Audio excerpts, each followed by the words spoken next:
What is going on, YouTube? It is Devin the Day Trader here, coming back with you for another video. Hope you guys are doing well. It's been a while since I last posted my last video, I think back on Wednesday.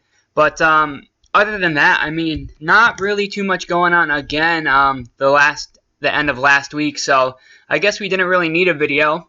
But today, a gorgeous gap overall on all of the markets, gapping up above pretty much the highs that we posted on the 11th of June.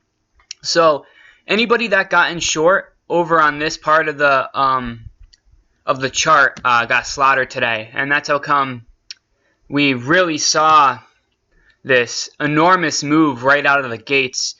We started pulling down, but Trump ended up sending out a tweet about talks with China, and that's what this move was right here. So again, we're still stuck in a headline market. Don't count your eggs before they have hatched, because one tweet and the entire sentiment of the market changes, which is still very annoying. It is a red day for me. I have just been getting slaughtered. The past 3 days have all been red for me. No trades on Thursday because the market was super sideways. I tried to take a SPY lotto on Friday and got demolished. Yesterday, I got trapped in a trade that went sideways. And today, I just got chopped out of a lot of positions. So that $30-something profit that I had at the middle of last week is almost completely wiped out. And I was kind of expecting that to happen because, as you guys can see, my winners haven't really been the biggest. And I don't know if that's just simply due to the fact that we've had a lot of chop around, or if I just am showing bad discipline with cutting my winners too early while letting my while continuing to hold my losses until they hit the stop. So I still really need to figure out what's going on.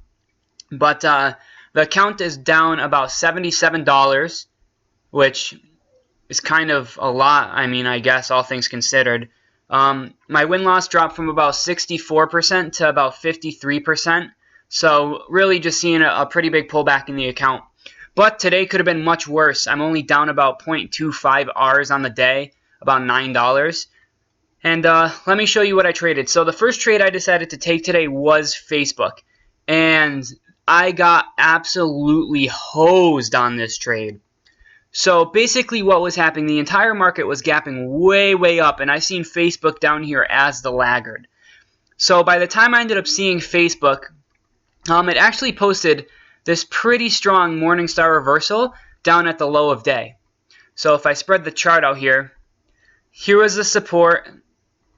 So kind of looks like a double bottom, right? You got the nice double bottom. That's a horrific double bottom drawn by me. And then you also had a Morningstar reversal. So you had a bearish candle with some volume. You had a bullish candle, and then you had another bullish candle, which closed above the high of the previous bearish candle that formed. So I was waiting this one out. I wanted to see what would happen. This candle came in.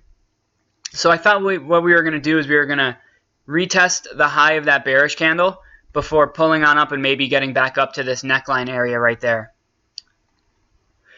So I waited for a little bit, and the next candle to come in was a pretty strong candle. I liked the volume. We closed above the high of this candle right here by 3 cents. So that was my entry. So I ended up getting in on this candle right here. My entry, my stop was conservative. I put my stop down at about like 190.25 for a $2 stop. Where is that? Right there. And my target was about near this level up here. So not the best as in terms of risk reward, but when you looked at the overall market and how much we were gapping up, I thought that this was a good level to try to take a stab at. So as soon as I entered, we never even got to see that price again. Just sold off all day, and then ended up getting stopped out on this candle right here. So I lost about 20 bucks on this trade. Really demotivating because it was a really good setup. I mean, obviously nothing is ever guaranteed to work in the market, but I was pretty confident about this one. So the fact that it just kind of rolled over the way it did really said a lot about this. And the entry that you could have taken on this, and you could have taken a bearish entry if you wanted to, probably right there when that candle closed, So when the candle at 11:35 p.m. closed underneath the low of the candle at 9:35 and the candle at 10:20, that definitely could have been your entry. And as you see here, we kind of got a gorgeous retest S-curve going back down lower. So who knows where Facebook will end up today. This stock has been absolutely on a rampage. I think it's not even close to its all-time highs yet. But when I take the price level here and you take it from the lows to the highs, we were up about 21%. So silly on me to try to take a position on a stock that's up this much, especially having the gap that it did. The gap was about 2.5%, a green candle gapping up, so it was a retest gap. So it just looks like I entered too soon. Like I said, any trade that I take before 11 o'clock just does not work. So, however, while I was in the middle of Facebook, it was about 11:20. So right on this candle here, I pulled up the chart on the SPY, and I'll show you what I saw. So basically, I mean, another massive day for the SPY. From yesterday's close to the candle's high right here, we were up about $4.11. So again, just another ETF that has been booming recently. So my thought process was, okay, I'm already down big on Facebook, so let me try to take a bearish position on SPY to hedge my position a little bit. Because if the market does something like this and pulls all the way back down, well, so will Facebook. But however, if it kind of chops around before completely exploding again, Facebook probably will too. So I wouldn't recommend doing something like this because overall it is a pretty risky setup to take. But nonetheless, I still decided to take it, probably because I was unbelievably frustrated with Facebook. So what I saw here is that it kind of looked like we were starting to break down. We got underneath the low of that bearish candle right there. A nice close on top of the 10, and then we got kind of this inside indecision candle. So the next candle to come in, and this was a pretty weird entry because it's just going to show the big candle. So I ended up getting in on 1020, like about right there. So I got in bearish on this position. That was my entry. My stop was actually $1 above this one. So my stop was up here. Put that right there. And then ultimately my target on this one was probably down toward this yellow line here, which was the 50 exponential moving average. So I marked that as my target. So as soon as I entered this one, we got a little upside action. And then I don't know what happened, but this candle that came in was a very strong bearish candle. And instantly I was up like $12. So I was like, all right, this is a gorgeous candle. And it isn't uncommon where we do get a massive uprun like this only to give back the entire gain in the second half of the day. So I was like, you know, I'm just going to hold it. I'm going to see what happens. I'm down 20 on Facebook. I'll be down 18 on this one. So overall, I would have been down about $38 on the day if I were to take an L on this one too.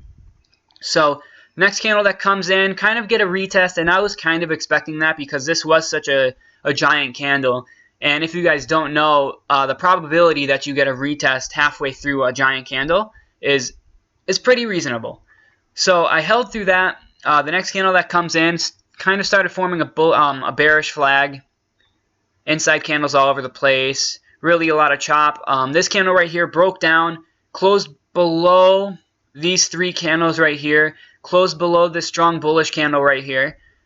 So I was still holding on. It was looking really good. This was awesome right here too because we looked like we were about to break down even further, and I thought we were going to see a flash crash down to that 291.89 level. So still holding on, not doing much, hanging around, chopping around. And then I ended up, so when this move kind of happened, you got a little bit of a double bottomish pattern here.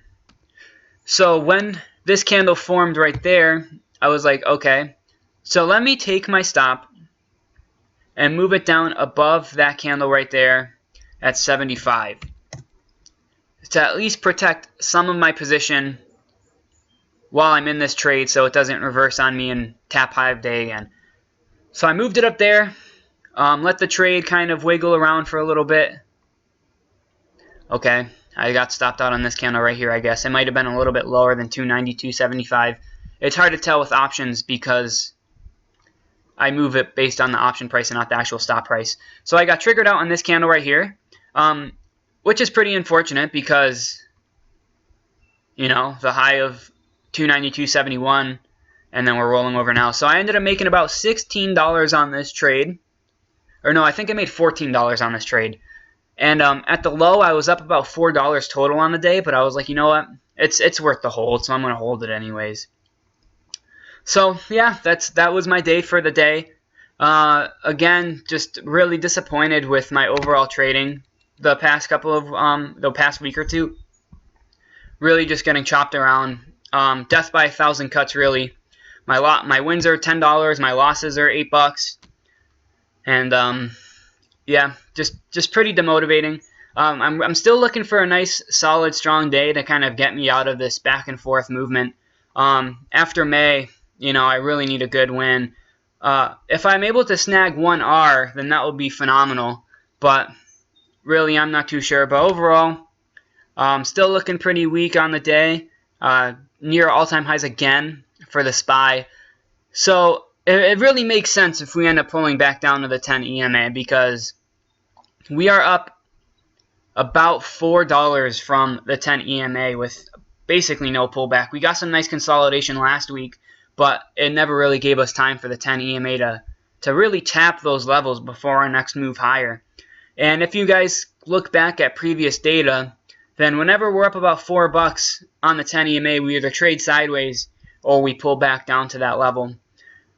But I'm not really sure. Like I said, it's a headline market, and it's very difficult to trade. But other than that, not really much has gone on today. So I think that's going to be it for me. I hope you guys learned something new, that you're able to take something away from this video, even if it is just one tiny thing. That would be great. If you did learn something new, make sure to hit that subscribe button. I try to pump these videos out every single day when I can. If there's any way that I could have improved these two trades right here, or if I could have potentially held on for this little flash crash right there, please let me know in the comments below. I am relatively new to trying day trading full time, so any tips that you guys have to offer from me, especially if you've been doing it longer than I have, that'd be greatly appreciated. And if you want to, make sure to like the video as always. That'll keep me motivated to keep on pumping these videos out for you guys. Anyways, that's it for me. Hope you guys have a fantastic rest of the day, and I will see you all next time. Thanks.